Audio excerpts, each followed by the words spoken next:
Les amis, bonjour, bonsoir, ça dépend du temps et de la fréquence à laquelle vous me recevez, j'espère que vous allez bien. Donc on enchaîne une deuxième vidéo pour la journée, comme vous le savez.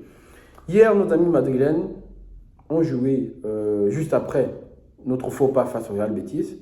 Ils avaient l'occasion de revenir à 2 points de nous, et cette occasion, ils ne l'ont pas manqué.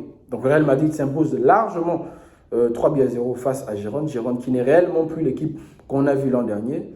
Franchement, autant je prenais un plaisir à, on va dire ça comment, à me réjouir de leur match, de leur défaite mercredi face à l'Athletic Bilbao, autant j'ai le dégoût en fait. Pas le dégoût parce qu'ils ont gagné, parce qu'en vrai c'était une logique, mais j'ai le dégoût parce que derrière, Barcelone a foutu n'importe quoi.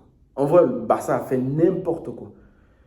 Barça a réellement fait n'importe quoi et c'est ce qui m'énerve en fait. C'est vraiment ce qui m'énerve, savoir que cette équipe, c'est-à-dire que le Real, le Barça, je ne sais pas s'ils jouent un jeu de chaise musicale, c'est-à-dire que aujourd'hui c'est moi qui suis nul, demain c'est toi qui es nul, aujourd'hui c'est moi qui... C'est-à-dire qu'ils font ce petit tour de passe-passe là, vraiment, je ne sais pas pendant combien de temps ça va durer, je ne sais réellement pas qui prendra l'ascendant entre le Real et le Barça.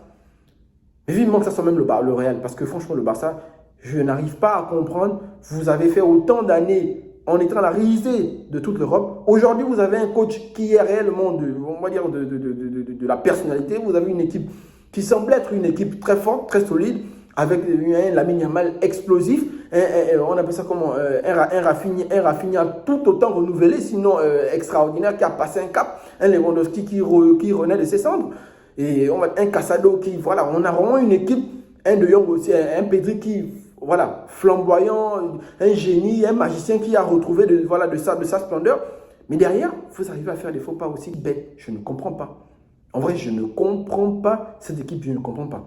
Et la victoire du Real Madrid aujourd'hui, ce n'est pas réellement qu'elle me déplaît, mais c'est le faux pas du Barça qui me dégoûte en fait. Donc le Real Madrid, voilà, clairement, ils ont fait le taf.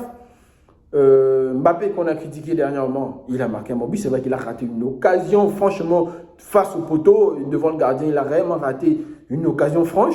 Mais derrière, voilà, il arrive à marquer son but. Et du coup, il remet de la confiance en lui.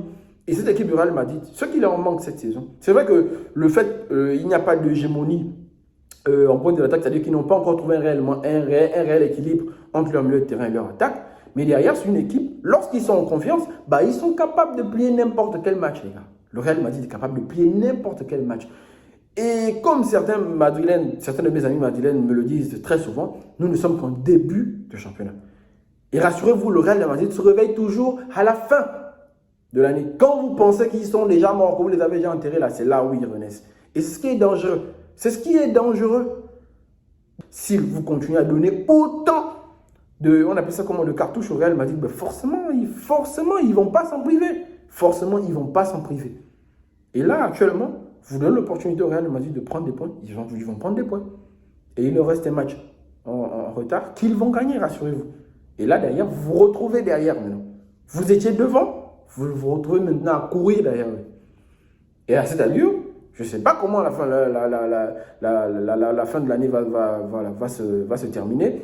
Mais en vrai, c'est trop tôt pour dire que qui va l'emporter, soit du Real, soit du Barça, la Liga cette année. Parce que franchement, c'est décevant en fait. Franchement, c'est décevant. Ça devient ennuyé. Bon, pas que ça devient ennuyé. Ça met un peu on va dire ça comment, du suspense et tout. Nous, en tant que Barcelonais, on n'a pas besoin de suspense. Le suspense, justement, on a besoin de le tuer dès le départ.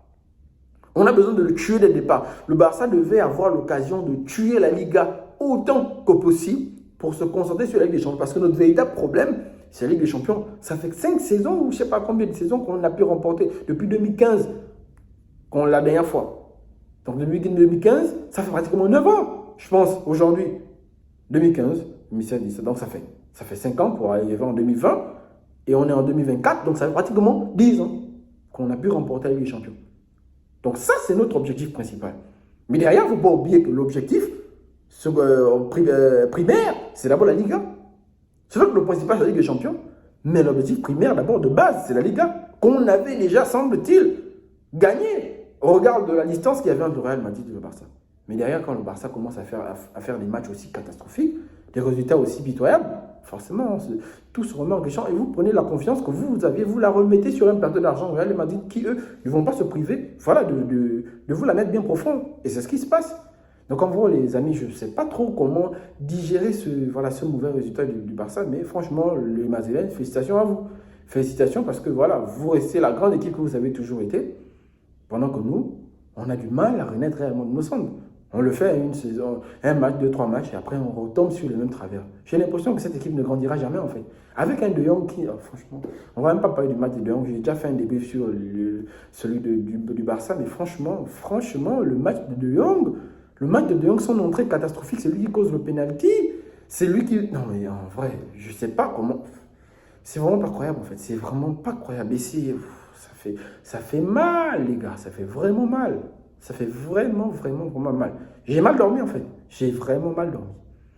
Bref les amis, j'espère que le contenu de la vidéo aura été plaisant pour certains, sinon pour tout le monde. On a fait cette vidéo pour féliciter nos amis madrilènes. On a fait une vidéo sur leur défaite face à Bilbao pour les chambrer. Là, on va les féliciter parce que voilà, ils reprennent de l'ascendant sur nous parce que voilà, ils nous recollent le score. Je peux déjà même dire qu'ils nous ont dévancés parce que ce qui est sûr, c'est que leur match en retard, ils vont l'emporter. Donc, on attend la Ligue des Champions qui aura lieu, je pense, mardi et mercredi. Donc, le Real jouera mercredi, je pense, le Barça mardi. Donc, je ne sais pas trop, je n'ai pas encore regardé le programme, mais je sais que le Barça jouera le Borussia Dortmund et le Real Madrid devra affronter cette équipe de l'Atalanta. Donc, là-bas également, ce ne sera pas une mince affaire. Déjà qu'ils ont perdu Bellingham aujourd'hui sur blessure. Donc, je ne sais pas réellement qui va bien animer ce jeu. S'ils perdent Bellingham, c'est réellement un coup dur pour cette équipe du Real Madrid. Donc, je ne sais pas trop comment ils vont se démerder pour affronter l'Atalanta. Mais j'espère que Vinicius sera de retour parce que je pense qu'il était pressenti qu'il avait repris l'entraînement et tout. Donc, je ne sais pas s'il sera disponible pour ce match face à l'Atalanta. Mais c'est encore un gros test pour cette équipe cette saison. Donc, nos chers rivaux madrilènes, je vous souhaite d'ores et déjà une bonne chance. De même que je nous souhaite à nous, parce que franchement, même nous, c'est pas évident qu'on arrive à gagner le Borussia Dortmund avec ce genre d'erreur que commet le Barça cette saison. Donc, on se retrouve les amis mardi et mercredi pour les débriefs respectifs du Real et du Barça. D'ici là, prenez soin de vous et surtout, la paix sur vous.